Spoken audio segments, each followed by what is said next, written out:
Sveiki, šiuo metu esame Sneaker Spot dirbtuvėse, kur dabar yra kuriami naujieji Edge kedai. Varom pasižiūrėti, kaip viskas atrodo iš arti. Sveikas, Laimi. Sveikas. Tai Laimi, papasako, kas yra Sneaker Spot ir prie to pačio prikabinkas tu esi čia. Aš esu Sneaker Spot galva vyriausias šefas. O Sneaker Spot tai yra kūrybinės batų dirbtuvės, taip galima pavadinti. Taisom, balom, dažam, restauruojam, keičiam spalvą, tai realiai you name it. Mes šiaip esam gavę gal virš kokių 15 000 porų per visą tą laiką, tai santykinai daug. Laikas būtų šokti prie temos, dėl kurios mes čia ir iš tikrųjų atėjome, pamatyti, kaip gimsta šitie nauji Edge kedai ir šiaip papasako, kokia tavo buvo reakcija.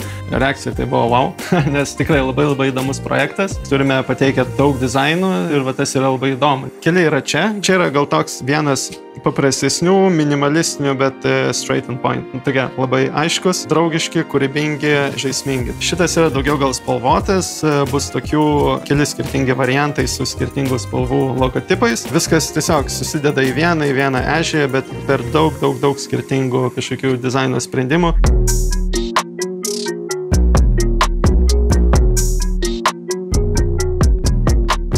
O, wow. Batai gražuoliai. Na kągi, ačiū labai Sneaker Spot, buvo labai fainai.